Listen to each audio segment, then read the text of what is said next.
I tell a funny story where they grew up in the family. I hope this translates okay.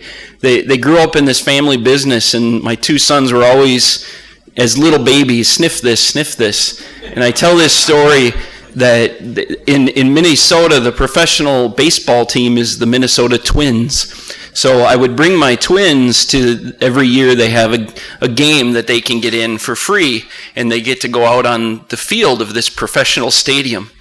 And we came down the tunnel onto the professional stadium field, and you know, anybody can think of all the awe of walking out onto a professional stadium field. And my boys walked out onto the field.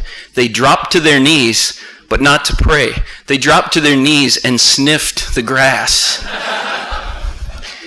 They were 4 or 5 years old, and that's how they take in their environment. Is I messed up their mind. So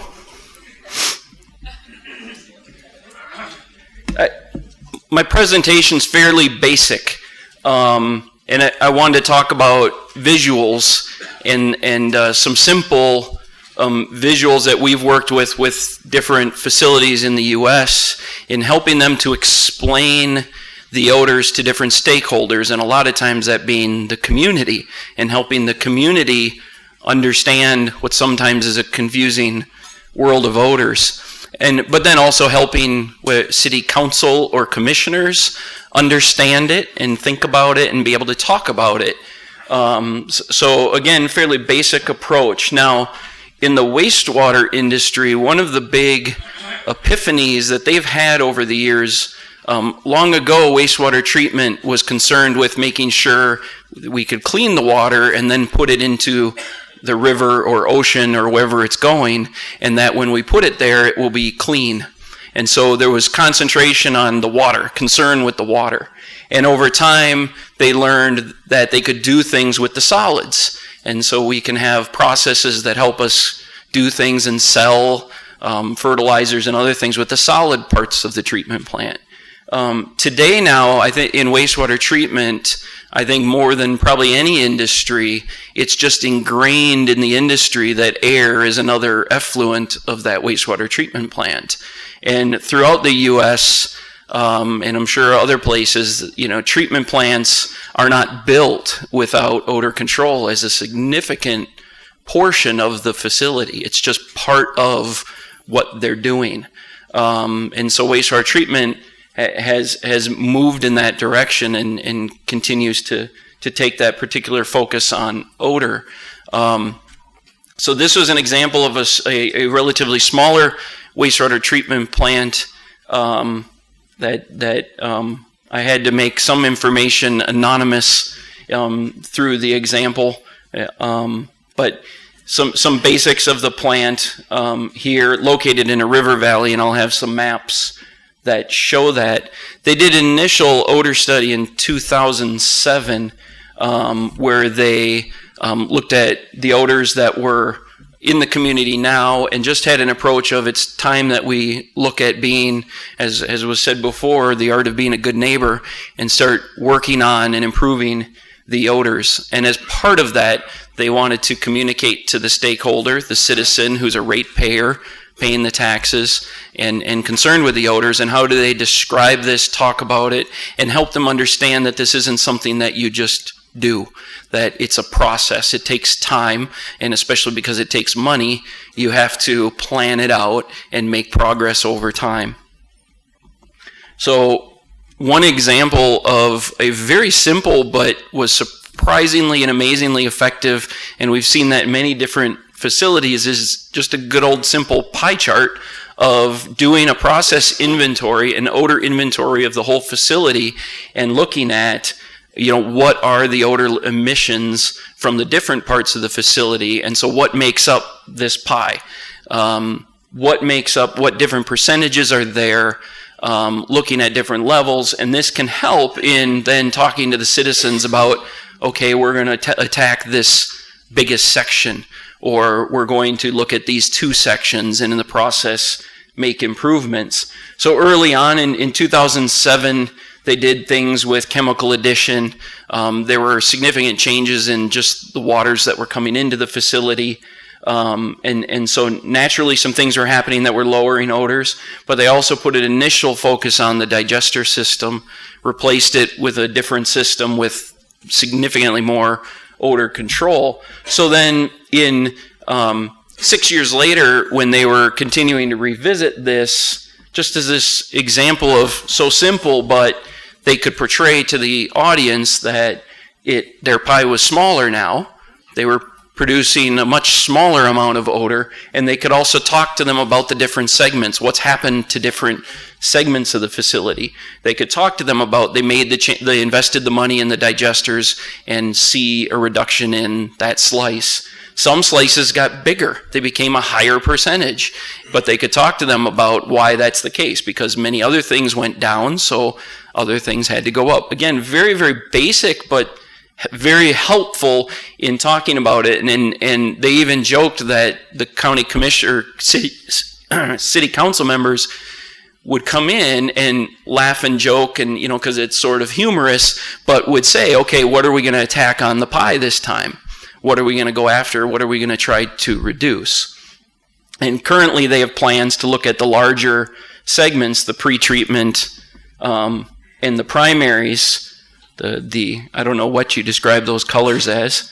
The blue on the right and the light brown on the primaries in the lower end.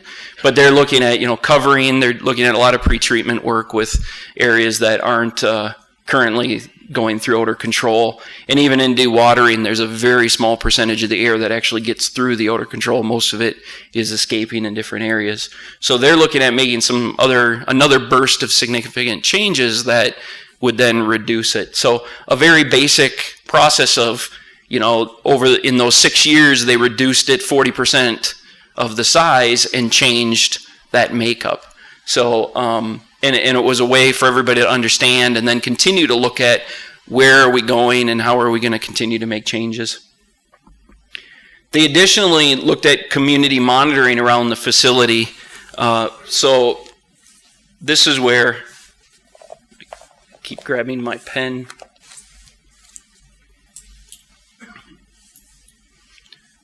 The plant is located right here near this river.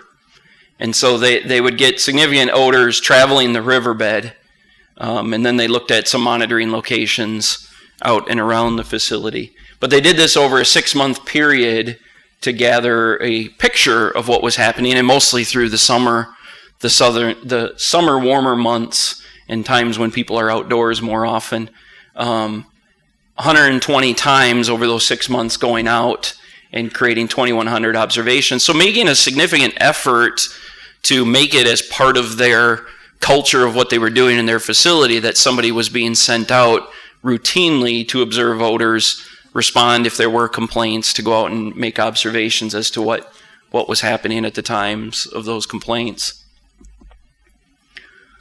So then working on mapping these looking at a key down here, so more red is more odor. Now this is over a wide stretch of time, so this covered more than the 6 months or all of the 6 months that they were out making observations, so you don't see a lot of differences, but this can be start to looked at on a weekly basis or monthly basis and start to understand if there's differences at any of the locations. Again, the strongest odors right at plant level.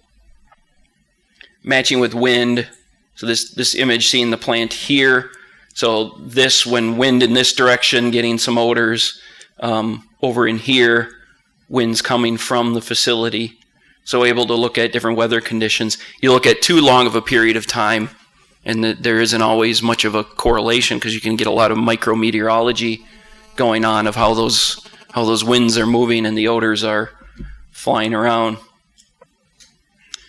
This picture has worked quite well in showing character descriptors. So the key down here where red is sewer, grassy is green, septic or sewery smelling being purple, floral blue, and musty orange, and being able to see near the facility more of the sewer odors and septic smells and musty smells from parts of the process of the plant. So again, different simple basic concept of visuals to help people understand what's happening. Now, of course, citizens start to say, well, see, why do you keep giving me all these smells? But it's a discussion process that can get going. So overall, just one of the main important points, especially from what's been shown historically in the wastewater industry, is just the understanding and seeing that the air emission is part of what you're doing and part of what has to be controlled, and the odor obviously being that significant part of that, and dealing with that odor that's going downwind, and maybe even needing to make sacrifices at the plant in favor of the good odor control for downwind. So then looking at the odor emission inventory, so looking at the source study of the whole facility and getting a complete picture of what are the different processes of the facility. And this can easily be translated to other industries, and looking at the different processes of the landfill of a compost facility might mean the different piles of different aging or different materials, and understanding the odor levels of each of those areas to help understand of where efforts can be put, and then how will that change as time goes forward. And the main point is communicating that story and finding ways to communicate what even to engineers and scientists such as all of us can sometimes be complex and difficult to verbalize and describe and talk about. And so we've spent time and effort and often helping from like a marketing standpoint essentially, or PR standpoint, of public relations, helping explain that story to the community and get them to follow along and stick around and understand that it sometimes is often something that has to take time to resolve. So with that, I can answer any questions.